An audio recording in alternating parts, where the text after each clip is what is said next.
Hey, it's Alan, and I just wanted to let you know that you can now listen to the ongoing history of new music early and ad-free on Amazon Music, included with Prime. Once upon a time, music was incredibly tribal. Once you picked a tribe, you had to conform to serious and rigid rules.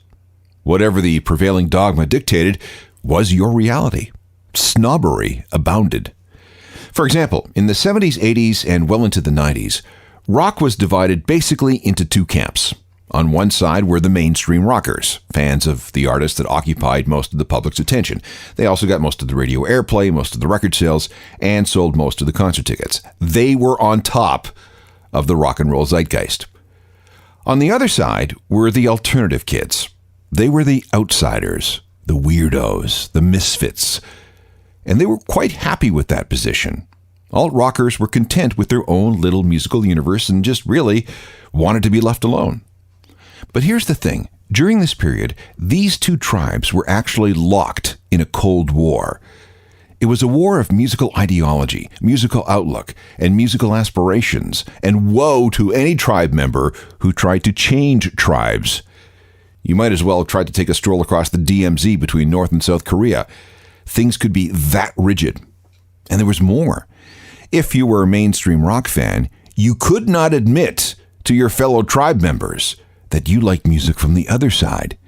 Same thing if you were an alt-rocker. To admit that you liked Led Zeppelin or Black Sabbath or Van Halen was nothing short of heresy. In fact, you risked being exiled from your tribe. I recall one time when Billy Corgan admitted that some of the Smashing Pumpkins sound was influenced by Judas Priest, and there was shock and horror. Treason! If social media had been around back then, Billy Corgan would have been trolled to death. Even though if you listened to the Pumpkins, you could hear that kind of metal influence coming through. It just didn't make sense. The influence was there, you just couldn't say what it was. Today, though, those rigid tribal rules have broken down. We've entered an era where we're very ecumenical about music. More and more, the prevailing philosophy is, look, respect all music, just listen to what you want. This is healthy because it opens up new vistas for music. You're not restricting yourself anymore. And this goes for influencing and for influences when it comes to making new music. Here, let me show you what I mean. This is the Ongoing History of New Music podcast with Alan Cross. Welcome again. I'm Alan Cross, and this is the first in an occasional series of programs I call The Influencers. We're going to look at alternative performers who acknowledge the influence, either openly or through their music, of what we call heritage or legacy artists. And I think you'll be surprised at what they have in common with the alt-rockers, more than you think, actually. Now, to start, we're going to go through a series of performers who can all trace a significant portion of their sound, image, and attitude to Bruce Springsteen. Yep, the boss. Or, if not that, at least some significant respect for Bruce Springsteen. The hope is that you'll get a better understanding of where these alt-rockers are coming from, musically, lyrically, and in terms of influence. If you're confused why I would do something involving Springsteen on a show that deals with alt-rock, here's something I need you to remember. Musicians tend to have a bigger and broader palette of musical tastes to draw upon. Music is their business, their livelihood. They're constantly looking for new ideas and new influences and new inspiration. And I want to underscore that with this episode. Alt-rockers are not just listening to other alt-rockers. They're listening to everything. Got it? So here are the basics about Springsteen. You probably know this. A voice for the everyman. Recognizable characters in his songs. Familiar working-class attitudes, dreams, and problems. Acknowledgement of historical figures. Politically aware, socially conscious, plenty of activism to back it up. Anthemic songs, messages of hope, mostly anyway, poetic lyrics, and highly energetic live performances. The first group on my Springsteen-influenced list is U2. When they were on their way up, Bono and the rest of the band studied Springsteen on his Born in the USA tour in 1984. They watched how he took big songs and made them bigger in a stadium setting without diluting all the emotion in those songs. Now, Bono was already deep into writing songs about real people, real events, and real politics. And by the time they get to the Joshua Tree in 1987, U2 had figured out what Springsteen was doing. And, well, from there, they went on to become the biggest band in the world. When Springsteen was inducted into the Rock and Roll Hall of Fame in 1999, it was U2 who did it. And when U2 was inducted in 2005, Springsteen returned the favor. Obviously, plenty of mutual respect and admiration here. Let's go back to September 25th, 1987. U2 was at JFK Stadium in Philadelphia, and Bono needed a little help. 5 days earlier, Bono had dislocated his shoulder and couldn't play the guitar because his arm was in a sling. He'd taken to bringing fans on stage to play with the band when he was supposed to do something, but on this night, this happened.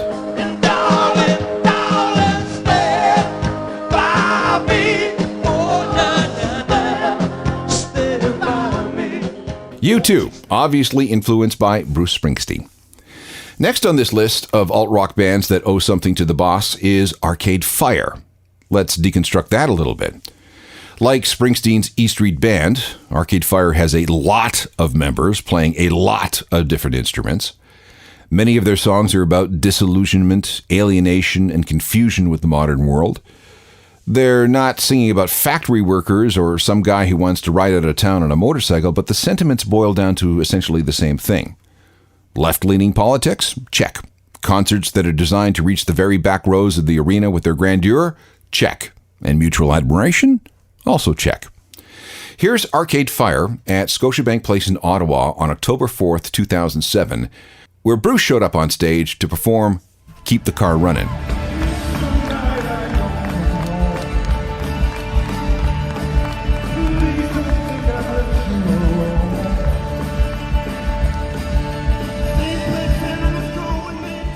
Another live guest appearance, Arcade Fire with Bruce Springsteen. Here's a connection that will be of zero surprise. Springsteen and Rage Against the Machine. Despite the differences in the sound of their music, they are definitely kindred spirits when it comes to being socially conscious, giving voice to the voiceless, and engaging in political activism. Tom Morello is an especially big fan of Springsteen.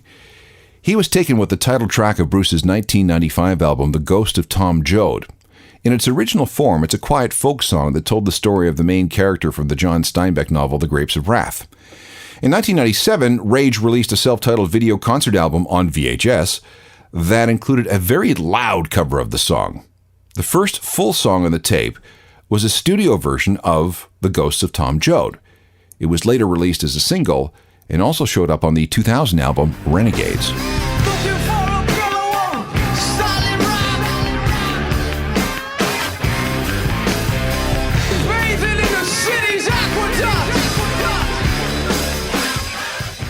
Rage Against the Machine covering Bruce Springsteen's The Ghost of Tom Joad. There was also a live recording of that song featuring Tom Morello sitting in with Bruce and the E Street Band. And if you look on Springsteen's 2014 album High Hopes, there is a studio re-recording that features Tom Morello. So again, mutual admiration. This episode is all about how a particular artist has influenced the work of many other alternative performers over the years. Specifically, the little bits of musical DNA spread by Bruce Springsteen. When you're as big as him, there is no way that other people won't take notice and pick up on at least some of what he's done. One guy who wears his Springsteen influence on his sleeve is Brian Fallon, leader of the Gaslight Anthem. First of all, he is also from New Jersey, New Brunswick, New Jersey to be specific, and there is no escaping the Springsteen influence when you're from Jersey. John Bon Jovi once said, "In New Jersey, if you don't like Springsteen, they raise your taxes." While the music of Brian and the Gaslight Anthem is definitely infused with a soulful sort of punk rock, they're also singing about yearning and dreams from someone caught in the big city, or someone who lives in the heartland and hopes to make it to the big city. And not just in North America either. There was something about what the Gaslight Anthem did that caught on in Europe. Springsteen himself recognized what the Gaslight Anthem was doing. In 2009, when the band was performing at Glastonbury, Springsteen joined them on stage. You cannot get a bigger endorsement than that. Through the Gaslight Anthem's career, some of their lyrics have been direct references to Springsteen lyrics, sometimes dropping in full lines from songs like I'm on Fire and Atlantic City and Sandy. No Springsteen references in this particular song, but the influence is unmistakable. This is from a 2008 album called The 59 Sound, and it's the title track.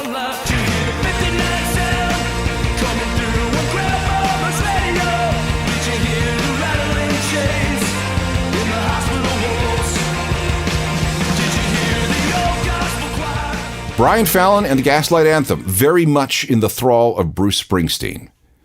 If you like that, you'll definitely get into this next band, the Hold Steady. They're from Brooklyn and evolved of a punk band or two. They are deep into telling stories with their songs. People with dead-end jobs, people who live in small towns, people who have hopes and dreams and romantic notions, the down and outers. But they also pepper their stuff with plenty of positive messages. Again, all very Springsteen-ish. And if you had to distill things down to something, you could say that the Hold Steady are very influenced by 70s era Springsteen, especially albums like Born to Run. And singer Craig Finn can channel the Springsteen attitude very well. Listen to the diction and delivery. Here's an example of what I'm talking about. This is the Hold Steady and the title track of their 2008 record, Stay Positive. When the chaperone crowned us the king and the queen, I knew that we'd arrived at a unified scene, and all those little lambs from my dreams, well, they were there too. Stay Positive from the Hold Steady, another band in our list of alt-rockers who have been influenced by Bruce Springsteen. Next up is Pearl Jam. Now, this shouldn't come as much of a surprise, given Pearl Jam's activism, political bent, and attempts to channel the voice of everyday people. Back in 2004, Springsteen had something called the Vote for Change Tour, which took him and REM through the swing states that were critical in the 2004 U.S. presidential election: Pennsylvania, Ohio, Michigan, Minnesota, as well as D.C. Springsteen was very, very against George W. Bush and wanted to do whatever he could to help Democratic candidate John Kerry. It didn't work, obviously, and Bush won a second term, but a lot of people were convinced to vote. Let's go back to that tour. A New Jersey show was added at the last second on October the 13th, 2004, and midway through the gig, Springsteen invited Eddie Vedder on stage to play Better Man. Check it out.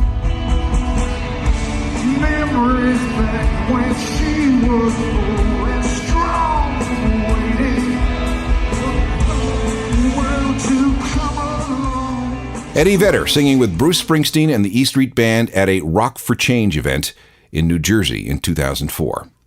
This episode is all about recognizing and exploring the influences of alt-rock performers. And if you've been listening this whole time, you've heard about how Bruce Springsteen has been channeled by these artists in one way or another. There are many people who have pointed out the similarities between Springsteen and Dave Grohl, especially in that everyman sort of appeal both have. If it weren't for their famous faces, they could be anyone with the way they dress and act. They tend to come across as just, regular dudes. Dave has always admired Springsteen's stage performance and for years tried to live up to that kind of energy. He's generally quite excellent at that. You know what I'm talking about if you've ever seen the Foos play live. But it also resulted in a broken leg. Let me tell you this story. The night that happened, the night Dave broke his leg, he was very aware that Springsteen had played the same venue in Sweden. And that show was so intense that the foundation of the building cracked. So Dave and the band felt pressure to live up to that kind of intensity that night. So they pulled out all the stops. But there was that one instant where Dave lost focus, walked off the stage, and broke his leg. Blame it on Bruce, I guess. And yes, Dave and Bruce have performed together. In 2014, they played a special event together called the Concert of Valor, which was a fundraiser for American military servicemen and women. I'm not entirely sure about their choice of material. An anti-war song by Creedence Clearwater Revival, which seemed a bit odd. But here it is, just the same.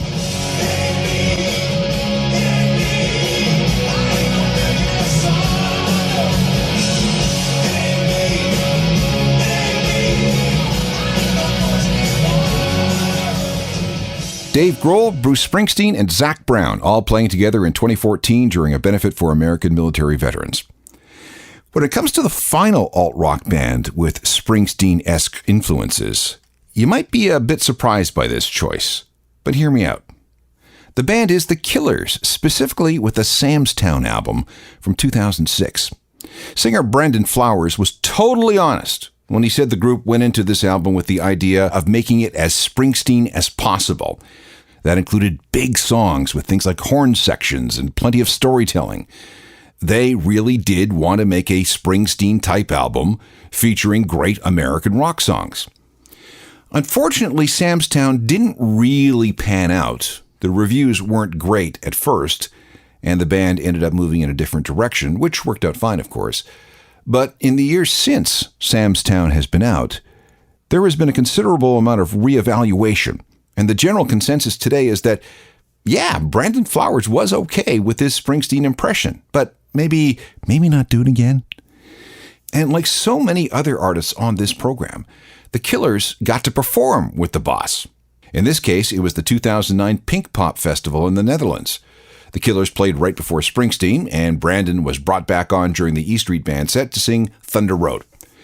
But to illustrate my point for this program, I want to go back to Sam's Town and pick out some of the things the Killers picked up from Springsteen. This particular song was inspired largely by Born to Run.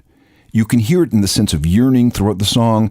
There are the guitar licks, the instrumentation, especially the glockenspiel flourishes, the big descending musical accents, the big production.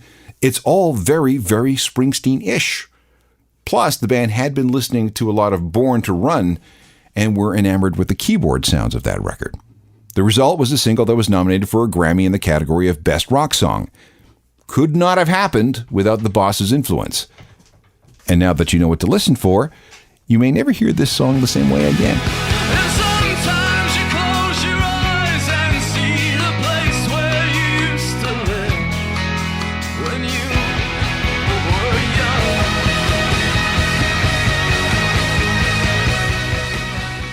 See what I mean? Very Born to Run.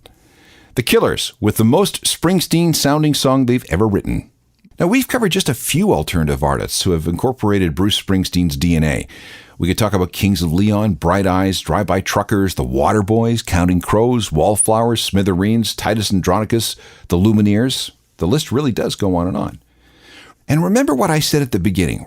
Even though a particular artist may be known for one particular genre or sound, they are always looking for something to inspire them. And that will almost always take them out of the sounds that they make and into places that may have nothing to do with what they write, record, and perform. I just find that fascinating. For more music news and information, check out my website. It can be found at ajournalofmusicalthings.com. It's updated every day and comes with a free daily newsletter to ensure that you won't miss a thing. I can also be found on Twitter, Facebook, and Instagram. Plus, all email can go to alan@alancross.ca. Try me. I will answer. Technical production for all this is by Rob Johnston. I'm Alan Cross. You've been listening to the Ongoing History of New Music podcast with Alan Cross. Subscribe to the podcast through iTunes, Google Play, Stitcher, Spotify, and everywhere you find your favorite podcasts.